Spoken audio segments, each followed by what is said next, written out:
everyone, as you all know, this is Niharika Tiwari. So guys, we are back with another video related to series of business economics, and in this part we are going to cover next topic. तो इससे पहले वाले parts अगर आपने नहीं देखे हैं तो प्लीज चैनल की प्लेलिस्ट में जाकर उसे जरूर चेकआउट करेंगे। पूरा सिलेबस जो है एज पर एनईपी कवर किया हुआ है। राइट, टेलीग्राम इंस्टाग्राम में ज्वाइन कर सकते हैं। टेलीग्राम ग्रुप है आपका कॉमर्स ग्रुप SWNT, और इस वीडियो को लाइक करेंगे, कमेंट जरूर करेंगे, बिकॉज इससे क्या होगा, वीडियो जो है वो आगे तक जाएगी। सो आपको वो सपोर्ट जरूर करना है। ठीक है, हम इस वीडियो को स्टार्ट कर रहे हैं। So without any further delay let's start this video. तो नाउ गाइस, आज जो हम टॉपिक डिस्कस करेंगे वो होगा कॉस्ट। इससे पहले जो है हमने प्रोडक्शन, आपको पता हम प्रोडक्शन वाला यूनिट पढ़ रहे हैं, और प्रोडक्शन में हमने इससे पहले कॉन्सेप्ट जो है कि प्रोडक्शन फंक्शन क्या होता है, ठीक है, और return to scale, return to factor, law variable proportion, right, ये सब चीजें हमने पढ़ी हैं। ठीक है, return to factors, law variable proportion होनी, ये सब चीजें हमने कवर अप कर ली है। नेक्स्ट आता है कॉस्ट। देखो, प्रोडक्शन हो रहा है तो ऐसा तो है नहीं कि कॉस्ट लगेगी नहीं। ठीक है, अब हमने पढ़ लिया कि इनपुट से कितना हम आउटपुट जनरेट कर रहे हैं, उस पर क्या रिलेशनशिप है। ठीक है, फिर वेरिएबल फैक्टर, फिक्स फैक्टर कैसे लगा रहे हैं जिससे हम प्रोडक्शन या आउटपुट बढ़ा रहे हैं। तो अब यहाँ पे एज अ प्रोड्यूसर आपको ये भी देखना है कि कॉस्ट कैसे आ रही है आपकी, मीन्स कितने इनपुट लगाने की कॉस्ट, और उसके वजह से कितना आउटपुट आ रहा है, वो क्या है।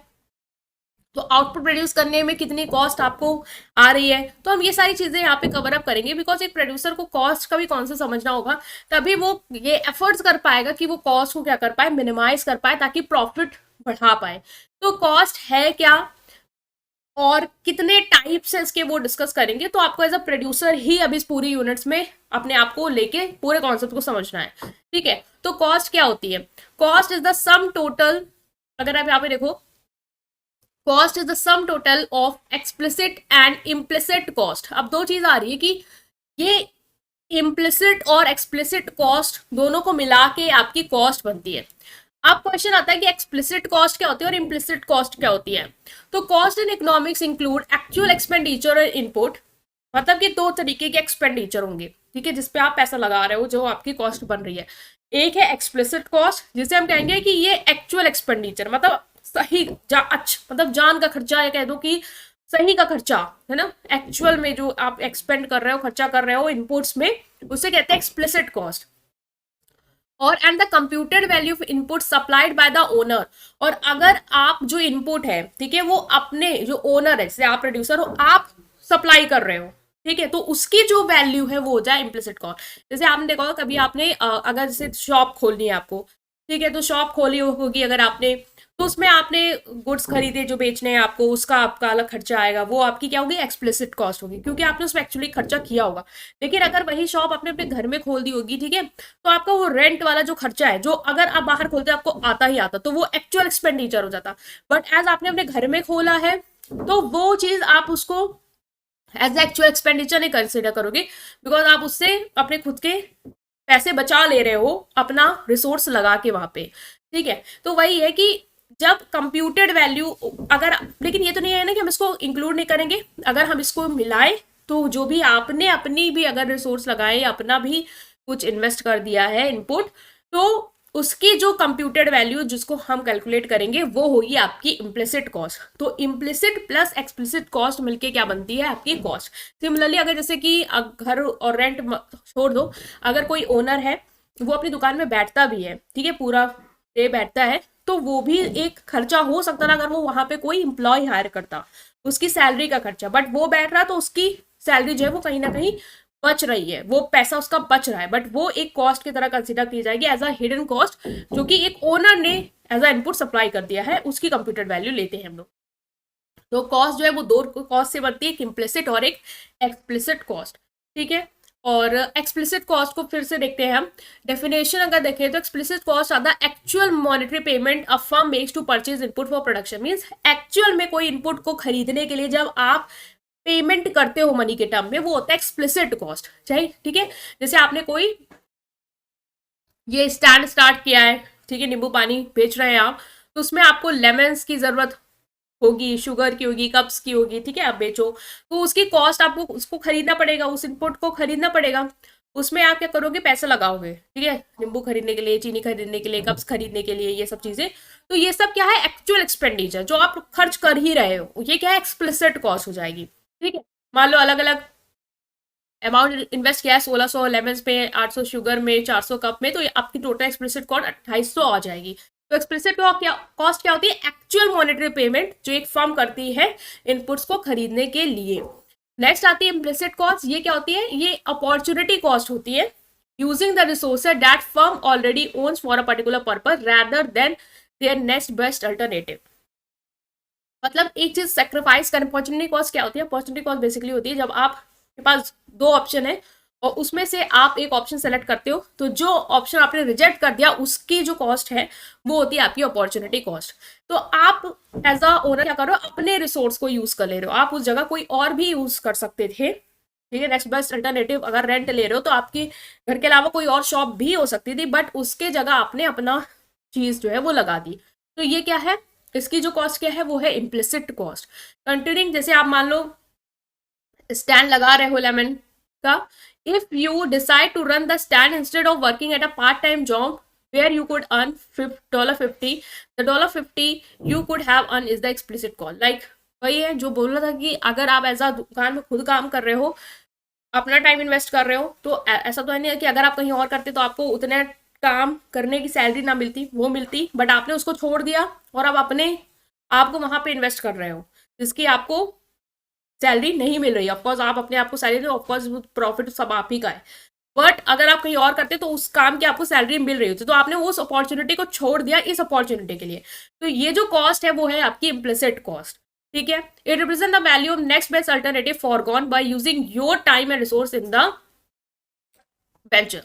ठीक है, तो ये आपने यहाँ पे समझा कि इम्प्लिसिट कॉस्ट बेसिकली क्या है। इम्प्लिसिट कॉस्ट आपकी ऐसी कॉस्ट है जो हिडन कॉस्ट है, और दूसरा यहाँ पे आपने अपने ही रिसोर्स यूज कर लिए instead of using other resources, जिससे आपकी एक्चुअल में कॉस्ट जो है वो नहीं आई है क्योंकि आपने उसको सेव कर लिया है अपना रिसोर्स यूज करके, बट ये कॉस्ट आप कैलकुलेट करते हो और एक ये कॉस्ट और एक्सप्लिसिट कॉस्ट मिलके आपकी टोटल कॉस्ट बनाते हैं इन योर बिजनेस। ठीक है, तो ये हमने यहाँ पे समझा इम्प्लिसिट कॉस्ट और एक्सप्लिसिट कॉस्ट का कॉन्सेप्ट। अब इसको आगे भी समझेंगे कि डिफरेंस क्या है इन दोनों कॉस्ट में। तो कॉस्ट का मीनिंग क्या है, अगर आप देखें तो cost involving cash flow due to the use of production factor. यहाँ पे आप इनपुट्स पे इन्वेस्ट करते हो, उसको परचेज करते हो, उस पर आप पैसा लगाते हो। यहाँ पे कोई पैसा जाता नहीं क्योंकि आप अपना रिसोर्स जो है वो यूज कर रहे हो। ठीक है, इसको आउट ऑफ पॉकेट कॉस्ट कहते हैं क्योंकि आपकी पॉकेट से पैसा जा रहा है। ये इम्प्यूटेड कॉस्ट है, आपकी पॉकेट में पैसा रहेगा। Payment is made explicit cost, of course input खरीदने के लिए पेमेंट करते हो, यहाँ पे नहीं करते। अगर आप अक्रेंस देखो तो ये अप्लाइड है, ये इम्प्लाइड है, ये ऑफकोर्स ये आपको दिख रहा है, ये छुपा हुआ है। इन दिस एक्सपेंडिचर रिकॉर्डेड और रिपोर्टेड, एक्सपेंडिचर जो है वो रिकॉर्ड होते हैं एक्सप्लिसिट कॉस्ट में। यस, आपने एक्चुअल में परचेज किया है, एक्चुअल में एक्सपेंडिचर किए हैं, इसलिए हम इसको रिकॉर्ड करते हैं। बट इम्प्लिसिट कॉस्ट एज ये आपकी ही रिसोर्स यूज हो रहे हैं, आपकी वजह से ही, आपके रिसोर्स की यूज की वजह से ही आपकी कॉस्ट सेव हो रही है, तो हम इसको रिकॉर्ड नहीं करते हैं। एस्टिमेशन ऑफ कॉस्ट ये ऑब्जेक्टिव है, ये सब्जेक्टिव है। Can accounting profit be calculated with the cost, yes no. मतलब अकाउंटिंग प्रॉफिट जो है वो एक्सप्लिसिट कॉस्ट के थ्रू हम कैलकुलेट करते हैं, हाँ उसमें यूज करेंगे, इम्प्लिसिट कॉस्ट में नहीं करेंगे। उसमें मतलब प्रॉफिट कैलकुलेट करते वक्त हम इसको नहीं इंक्लूड करेंगे। ठीक है, कैन अकाउंटिंग प्रॉफिट भी calculated with the cost. Example अगर देखिए एम्प्लॉय सैलरी और ये ओनर सैलरी।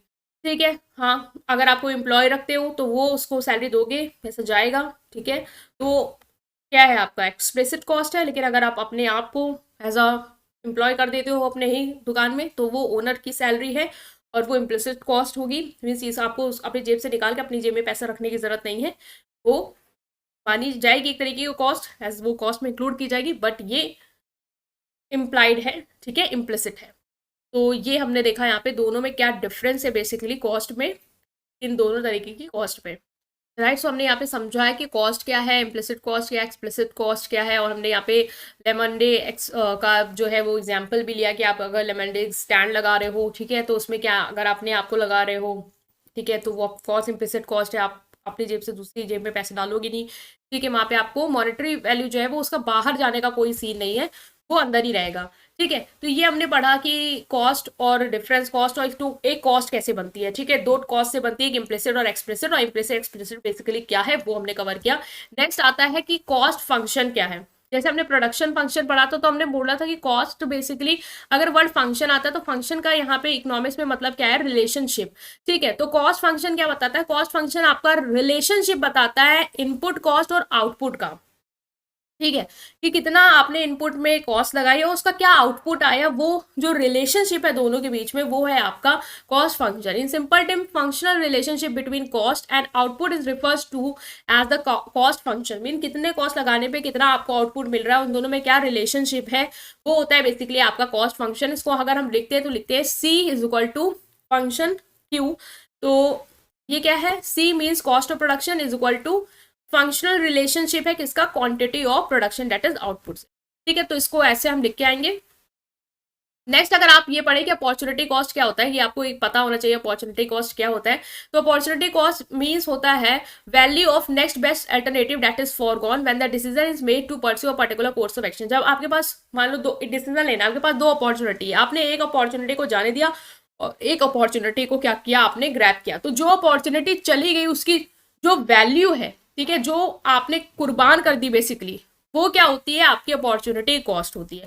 क्योंकि उस अपॉर्चुनिटी की ये क्या थी, कॉस्ट थी, जो मैं जाने दिया। ठीक है, इमेजिन करें अगर आप if you spend $10 and means मान के चलो आपके पास $10 है। ठीक है, और आपने डिसाइड करना है कि आपको मूवी टिकट बाय करनी है या न्यू बुक बाय करनी है। ठीक है, if you choose to buy a movie ticket your opportunity cost is the value of book. अगर आपने मूवी टिकट बाय कर ली, ठीक है, तो आपकी अपॉर्चुनिटी कॉस्ट क्या होगी, अपॉर्चुनिटी कॉस्ट बेसिकली होती है नेक्स्ट बेस्ट अल्टरनेटिव की वैल्यू जो आपने जाने दी। तो जो आपने यहाँ पे क्या जाने दिया, एक नई बुक जाने दी, आपने वो नहीं खरीदी, आपने मूवी टिकट खरीदी, तो अपॉर्चुनिटी कॉस्ट क्या हुई, जो आपकी न्यू बुक की वैल्यू थी वही होगी आपकी अपॉर्चुनिटी कॉस्ट। ठीक है, नेक्स्ट इज अगर आप डिसाइड करते हो बुक बाय करना, तो अपॉर्चुनिटी कॉस्ट क्या होगी, फिर अपॉर्चुनिटी कॉस्ट होगी आपकी इंजॉयमेंट और एक्सपीरियंस जो आपको मिल सकता था मूवी देखने से, वो क्योंकि उसको आपने फिर क्या किया, जाने दिया। तो जिस चीज को आप जाने देते हो उसकी जो वैल्यू होती है वो होती है आपकी अपॉर्चुनिटी कॉस्ट। ठीक है, सिंपल हम लोग पढ़ भी चुके हैं, तो इसको ज्यादा टाइप करने की जरूरत नहीं है, ये आपको क्लियर होगा। Types of short run cost, अगर शॉर्ट रन कॉस्ट के टाइप देखो तो दो तरीके की कॉस्ट होती है। हमने जैसे हमने पढ़ा था ना, वेरिएबल फैक्टर और फिक्स फैक्टर, उसी तरीके से कॉस्ट भी ऐसे ही होती है, फिक्स फैक्टर और variable factor. Mean short run में जो कॉस्ट नहीं बढ़ती है, ठीक है, फिक्स्ड रहती है, वो होती है फिक्स्ड कॉस्ट, और जो कॉस्ट चेंज हो सकती है, वेरी करती है, वेरिएबल होती हैं, वो होती हैं आपकी वेरिएबल कॉस्ट। ठीक है, अब हम पढ़ेंगे यहाँ पे कि कॉस्ट जो है वो कैसे बना है। ठीक है, कॉस्ट जो है वो आपने कहा कि फिक्स्ड कॉस्ट वेरिएबल कॉस्ट होती है। तो टोटल फिक्स्ड कॉस्ट मतलब या कहें फिक्स्ड कॉस्ट, ये होता क्या है, the cost on which the output level does not have a direct impact are known as fixed cost. ऐसे कॉस्ट जिनका आउटपुट के लेवल पे कोई भी डायरेक्ट इम्पैक्ट नहीं होता, उसे हम फिक्स्ड कॉस्ट कहते हैं। It refers to those cost that do not directly vary with the level of output is known as fixed cost. Means आप आउटपुट जितना भी बढ़ाए जाओ बढ़ा जाओ, लेकिन ये कॉस्ट चेंज नहीं होती, ये उतनी ही रहती जितनी है। ठीक है, जैसे फिक्स्ड है उतनी ही रहेंगे। भी हम आगे पढ़ेंगे पूरा स्केड्यूल वगैरह कि कैसे वो फिक्स्ड है। आपने पढ़ा भी है फिक्स्ड कॉस्ट है, मान लो अगर आपकी रेंट है वो 10,000 आता है महीने का, तो वो फिक्स्ड है, वो 10,000 आएगा ही आएगा। ठीक है, तो 10,000 रुपये हमेशा फिक्स्ड रहेगा, चाहे आप एक दिन 100 यूनिट बनाओ, 10,000 उसमें हर महीने आपको देने पड़ेंगे, चाहे आप 200 यूनिट बनाओ। तो ये क्या है, आउटपुट बढ़ सकता है या कम हो सकता है, लेकिन ये कॉस्ट जो है वो हमेशा फिक्स रहेगी, वो आउटपुट के बदलने और घटने से क्या होती है, चेंज नहीं होती है, क्योंकि ये फिक्स्ड कॉस्ट है। ठीक है, जैसे सैलरी ऑफ स्टाफ वो आपको देनी ही है, चाहे आप ज़्यादा प्रोड्यूस करो चाहे आप कम प्रोड्यूस करो। ठीक है, जितनी देनी उतनी दोगे। रेंट ऑफ ऑफिस प्रीमाइसेस, जो भी आपका ऑफिस के प्रीमाइसेस का रेंट है वो आपको देना ही होगा, फिक्स रहता है। इंटरेस्ट ऑन लोन, तो बाकी जो नेम्स इनको जानते हैं वो कहते हैं supplementary cost, overhead cost, unavoidable cost as you can't avoid it, indirect cost और जनरल कॉस्ट। ये आप याद रख सकते हैं, इनके अल्टरनेटिव नेम्स है, हो सकता है एग्जाम पूछे जाए। Also the payment made on this factor, also जो पेमेंट आप इस फैक्टर में, ठीक है, also the payment made on this factor remain the same whether the output is small large और जीरो। मतलब चाहे आउटपुट आप बना रहे हो, कम बना रहे हो, नहीं भी बना रहे हो, या बहुत ज्यादा भी बना रहे हो, जो भी आपको पेमेंट करनी है इन फिक्स फैक्टर के टूवर्ड वो हमेशा सेम ही रहेगी। ठीक है, जैसे कि अगर आप यहाँ पे देखो कि जब आप जीरो आउटपुट प्रोड्यूस कर रहे हो तब भी आपकी टोटल फिक्स्ड कॉस्ट 10 थी, 1 कर रहे हो तब भी 10 है, 2 कर रहे हो तब भी 10 है। मीन्स आप आउटपुट बढ़ाओ चाहे जो करो, फिक्स्ड कॉस्ट जो होती है वो हमेशा फिक्स्ड ही रहती है, वो सेम ही रहेगी। ठीक है, इसीलिए इसका जो ग्राफ अगर आप प्लॉट करोगे तो आउटपुट को हमने एक्स एक्सिस में लिया है, फिक्स्ड कॉस्ट को हमने वाई एक्सिस पे लिया है। तो देखो जीरो पे भी 10 थी, 1 पे भी 10 है, 2 पे भी 10 है, 3 पे भी 10 है। तो इस तरीके से जो टोटल फिक्स्ड कॉस्ट की कर्व आता है वो हमेशा पैरेलल टू एक्स एक्सिस आता है। ठीक है, बिकॉज टोटल फिक्स्ड कॉस्ट कभी भी जीरो होगी नहीं और हमेशा जो है वो सेम रहेगी। तो हॉरिजॉन्टल आएगा आपका एक्स एक्सिस के। ठीक है, तो ये आप देखोगे कि in the above graph x axis represent the unit of output, y axis represent the fixed cost, total fixed cost is fixed, total fixed cost is the fixed cost curve formed by plotting the point in the above। यही चीजें लिखी हैं। Total fixed cost जो है वो y axis के हमेशा equal to 10 fixed cost, it is horizontal straight. हाँ, ये चीज आपको यहाँ रखनी है काम की चीज कि ये horizontal straight line parallel to X axis होती है, क्योंकि पूछा जाएगा कि इसका कर्व कैसा होता है, तो आपको याद रखना horizontal straight line parallel to X axis के पैरेलल होगी और हॉरिजॉन्टल स्ट्रेट लाइन होगी।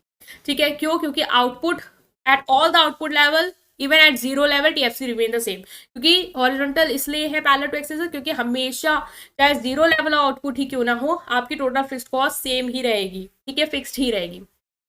तो कर्व का शेप क्या रखना है आपको। नेक्स्ट यहाँ पे आता है टोटल वेरिएबल कॉस्ट या वेरिएबल कॉस्ट क्या होता है। हमने कहा टोटल कॉस्ट जो है वो वेरिएबल कॉस्ट या कहें टोटल वेरिएबल कॉस्ट या फिक्स्ड कॉस्ट या टोटल फिक्स्ड कॉस्ट से मिलके बनी हुई है। तो टोटल वेरिएबल कॉस्ट क्या होती है? The cost on which the output has direct impact. उसमें क्या था? वो ऐसी कॉस्ट है जिसपे आउटपुट लेवल का कोई भी डायरेक्ट इम्पैक्ट नहीं था। आउटपुट बढ़ाए चाहे घटाए वो फिक्स रहेगी, बट यहाँ पे आउटपुट बढ़ाने से घटाने से जो वेरिएबल कॉस्ट है उस पर असर आएगा। ठीक है, जैसे कि फ्यूल हो गया, पावर हो गई, पेमेंट फॉर रॉ मटेरियल हो गई, एक्सेट्रा। जैसे मान लो रॉ मटेरियल का पेमेंट, आप कम आउटपुट प्रोड्यूस कर रहे हो तो आप कम रॉ मटेरियल यूज करोगे। तो जब आप कम रॉ मटेरियल यूज करोगे तो कॉस्ट कम आएगी, जब ज्यादा करोगे तो कॉस्ट आपको ज्यादा लगानी पड़ेगी। तो वेरिएबल कॉस्ट यहाँ पे क्या हो रही है? डिफर कर रही है as per the level of output. ठीक है, अदर नेम भी है इसके प्राइम कॉस्ट, अवॉइडेबल कॉस्ट और डायरेक्ट कॉस्ट। ठीक है, वो इनडायरेक्ट कॉस्ट, ये डायरेक्ट कॉस्ट, वो अनअवॉइडेबल कॉस्ट, ये अवॉइडेबल कॉस्ट, ये प्राइम कॉस्ट, वो जनरल कॉस्ट। तो इस तरीके से आपको नेम भी याद रखने हैं। In other words, variable cost is the cost spent on variable factors such as power, direct labor, raw material, etc. ज्यादा आउटपुट प्रोड्यूस करोगे तो ज्यादा आपको रॉ मटेरियल खरीदना पड़ेगा, उससे आपकी कॉस्ट बढ़ेगी। डायरेक्ट लेबर पे आपकी कॉस्ट बढ़ेगी, ज्यादा लेबर लगाओगे, पावर ज्यादा यूज करोगे तो ज्यादा आपकी कॉस्ट आएगी। तो ऑफ कोर्स ये डिपेंड कर रही है, ये वेरी करती है आपकी लेवल ऑफ आउटपुट, ये चेंज होती रहती है। आप ज्यादा बढ़ाओगे तो ज्यादा कॉस्ट, कम है तो कम। ठीक है, the amount spend on this factor changes with the change in the output level. Also these cost are right till there is production and become zero at the zero output level. और जब आपका production जो है वो zero हो जाता है तो ये जो कॉस्ट है वो भी जीरो हो जाती है। ठीक है, तो ये कॉस्ट आएगी। अब जैसे कि फ्यूल पावर अगर आप ज्यादा यूज कर रहे हो तो ऑफकोर्स उसकी कॉस्ट अगर आपको ज्यादा देनी पड़ेगी। फिर कभी कभी आपने ये भी देखा कि जब ज्यादा यूनिट बनाते हो तो कॉस्ट हमारी कम भी होने को दिखती है। ठीक है, क्योंकि वहां पे बेटर यूटिलाइजेशन हो पा रहा होता है फिक्स्ड फैक्टर का, तो वो उस तरह का कॉन्सेप्ट है। बट यहाँ पे वेरिएबल कॉस्ट जो है वो वेरी करेगी, उसका डायरेक्ट इम्पैक्ट आउटपुट लेवल के अकॉर्डिंग होता है। ठीक है, तो अगर आप देखो कि यहाँ पे जब जीरो आउटपुट बना रहे थे तो आपकी कॉस्ट कुछ आ ही नहीं रही थी, ना लेबर को आपको देना था ना रॉ मटेरियल कॉस्ट, कुछ कर ही नहीं रहे, तो जीरो थी। जब आप एक यूनिट बना रहे हो तो आपको 5 रुपए की कॉस्ट करनी पड़ रही है, 2 बना रहे हो तो कॉस्ट देखो बढ़ रही है, 8 रुपए दे रहे हो, 3 आउटपुट प्रोड्यूस कर रहे हो तो 12 रुपए दे रहे हो, 4 यूनिट प्रोड्यूस कर रहे हो तो 20। तो इस तरीके से आप देख रहे हो कॉस्ट जो है वो आपकी बढ़ती हुई आपको नजर आ रही है। ठीक है, जैसे जैसे आपने आउटपुट का लेवल बढ़ाया वैसे वैसे आपका जो वेरिएबल कॉस्ट है वो भी आपको बढ़ती हुई दिखी। तो टोटल वेरिएबल कॉस्ट का कर्व जो है वो ऐसे जाता है कि जीरो से देखो स्टार्ट होगा, क्योंकि जीरो लेवल आउटपुट पे आपकी कॉस्ट जीरो होगी। ठीक है, देन 1 पे आपकी 5 है तो आपने इस तरह प्लॉट किया, तो ये कर्व आपको इस तरीके से कुछ जाते हुए दिख रहा है। ये तो अलग ही बन गया। तो अगर आप यहाँ पे देखो तो in the above graph X represent the unit of output and Y represent, सबसे पहले तो आपको यही बताना होता है कि कौन सी चीज क्या रिप्रेजेंट करी। एक्स में हमेशा आउटपुट लोगे और इधर वाई में हमेशा कॉस्ट लेंगे, तो ये वाला पहला पॉइंट हो जाएगा। टोटल वेरिएबल कॉस्ट का फिर बता दो कि फॉर्मूला टीवीसी का फुल फॉर्म बता दो। ठीक है, उसको प्लॉट किया है। फिर बताना है आपको कि it is given in the above graph the TVC curve start from the origin, origin mean zero से स्टार्ट हो रहा है आपने देखा, which mean zero level output पे ये कॉस्ट क्या होती है, जीरो होती है, ठीक है। TVC is inversely S shaped, curve का शेप याद रखना है, सबसे ज्यादा इंपॉर्टेंट है, ये इनवर्सली एस शेप्ड है। वो क्या था, horizontal line parallel to X axis, ये क्या है, इनवर्सली एस शेप्ड। आप अगर यहाँ पे देखें तो ये इनवर्स एस शेप का कुछ ये ऐसे प्लॉट कर गया, इसलिए हम कहेंगे इसको इनवर्सली एस शेप्ड है, क्योंकि लॉ ऑफ वेरिएबल प्रपोर्शन जो है वो अप्लाई होता है। It means TVC curve firstly increases at decreasing rate, क्योंकि जो टीवीसी कर्व है वो पहले क्या होता है, डिक्रीजिंग रेट पे इंक्रीज होती है due to better utilization of fix factor, increase in efficiency of variable factor, क्योंकि यहाँ पे हम लोग जैसे कि हम लोग क्या कर पा रहे हैं, फिक्स फैक्टर का बेटर यूटिलाइजेशन कर पा रहे होते हैं, और वेरिएबल फैक्टर्स की भी एफिशिएंसी बढ़ रही होती है, ठीक है। क्योंकि आपको पता है फिक्स कॉस्ट जो है वो हमेशा क्या रहेगी, फिक्स्ड रहेगी। तो जब हम जैसे जैसे हम आउटपुट बढ़ा रहे हैं, तो हम लेबर ने जैसे बढ़ाया, तो वहां पे फिक्स फैक्टर का वो अच्छा यूटिलाइजेशन करना शुरू कर दिया उन लोगों ने, बेटर यूटिलाइजेशन हो रहा है, ठीक है। इसीलिए अभी कॉस्ट इतनी ज्यादा तेजी से नहीं बढ़ रही है, डिक्रीजिंग रेट पे बढ़ रही है, क्योंकि हमें बेनिफिट देखने को मिल रहे हैं। बट देन क्या होता है, increases at increasing rate due to fall in efficiency of variable factor as there is limitation of fix factor. फिर क्या होती है, बाद में ये इंक्रीजिंग रेट से और तेजी से बढ़ती है, क्योंकि आप जो फिक्स फैक्टर है उसमें आप और ज्यादा लेबर लगा रहे हो, और ज्यादा रॉ मटेरियल लगा रहे हो, ठीक है। तो अब उसका फिक्स फैक्टर का जितना यूटिलाइजेशन होना था पहले सही से वो हो चुका है, अब उससे ज्यादा करते जा रहे हो, तो आपकी कॉस्ट अब आपको कम नहीं, ज्यादा कम नहीं और बढ़ती हुई दिखेगी, ठीक है। तो ये चीज हमने डिस्कस भी की थी। यहाँ पे अगर आप देखो वेरिएबल कॉस्ट का, तो देखो पहले 0, 5, 8 ऐसे ऐसे बढ़ी, ज्यादा डिफरेंस नहीं, 5 से 8 3 का है, 8 से 12 का 4 का, फिर देखो 12 से 20, मतलब डायरेक्ट 8 का अंतर, फिर 20 से 30 10, तो इतनी जल्दी जल्दी ज्यादा ज्यादा से बढ़ रही है, क्योंकि पहले आप फिक्स फैक्टर जैसे आपका फिक्स है, उसमें एक मशीन में आपने पहले कोई लेबर नहीं था, आपने 3 लगा दिए, 2 लगा दिए, तो उसका अच्छा यूटिलाइजेशन करेंगे, ज्यादा से ज्यादा आउटपुट बनाएंगे और कम कॉस्ट आएगी। बट फिर धीरे धीरे क्या होगा, फिर वो लोग जब बढ़ाए जा रहे हो चीजों को, बढ़ाए जा रहे हो लेबर को, फिर वहां पे आपका हो सकता है कि ओवर क्राउडेड हो जाए, वेस्टेज होना शुरू हो जाए, तो कॉस्ट आपको बढ़ती हुई दिखना शुरू हो जाएगी। तो ये हमने पढ़ा। नेक्स्ट हम सम अप करेंगे यही चीज कि टोटल कॉस्ट जो है वो किससे बनी होती है, टोटल फिक्स्ड कॉस्ट और टोटल वेरिएबल कॉस्ट। आपने देख लिया टोटल वेरिएबल कॉस्ट क्या है, टोटल फिक्स कॉस्ट क्या है, इन दोनों को जब मिलाते हैं तो हमारी क्या बनती है, टोटल कॉस्ट। तो ये टोटल एक्सपेंडिचर होता है जो एक ऑर्गेनाइजेशन इनकर करती है on the factors of production which are required for the production of commodity, ठीक है। मतलब कि ये एक ऐसी कॉस्ट है जो एक ऑर्गेनाइजेशन लगाती है फैक्टर और प्रोडक्शन में, चाहे वो लेबर हो, कैपिटल हो, मशीन्स, इन सब चीजों में ऑफकोर्स वो लगाती है, जो भी खर्चा होता है एक फर्म का इन सब चीजों पे क्यों खर्चा करी, ताकि वो कमोडिटी आउटपुट प्रोड्यूस कर पाए। तो उसे कहते हैं टोटल कॉस्ट। टोटल कॉस्ट तो सम है टोटल फिक्स्ड कॉस्ट और टोटल वेरिएबल कॉस्ट का। तो ये नेक्स्ट अगर आप इसको पूरी तरीके से प्लॉट करो तो यूनिट आउटपुट आप लिख सकते हो, टोटल फिक्स्ड कॉस्ट हमेशा फिक्स्ड रहेगी आपकी, टोटल वेरिएबल कॉस्ट आप वाली टेबल याद रख सकते हो 0, 5, 8, 12, 10, 20, 30। ओके, सो नेक्स्ट है आपका टोटल कॉस्ट कैसे बना है, टोटल वेरिएबल कॉस्ट और टोटल फिक्स्ड कॉस्ट को जोड़ के, ठीक है। तो अगर आपने 10 लिया है इसको फिर जोड़ो 10 और 0, 10, 10, 5, 15, 10, 8, 18, ठीक है। इस तरीके से आप जोड़ के क्या कर लोगे, बना लोगे टोटल कॉस्ट, ठीक है। तो वही है कि इन द अबव शेड्यूल अगर आप देखो तो TC and TFC are equal at 0 level output. अगर आप देखो ना टोटल कॉस्ट भी 0 लेवल आउटपुट पे 10 आ रही है और टोटल फिक्स कॉस्ट भी 0 लेवल आउटपुट पे 10 आ रही है। क्यों, क्योंकि यहाँ पे जो टोटल कॉस्ट है वो फिक्स कॉस्ट और वेरिएबल कॉस्ट करके बनी है।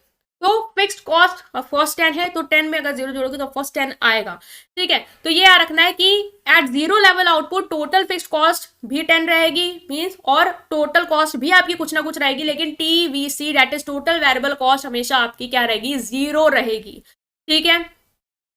तो वही सारी चीजें जो है वो यहाँ पे आप लिख सकते हो। नेक्स्ट अगर आप देखो यहाँ पे,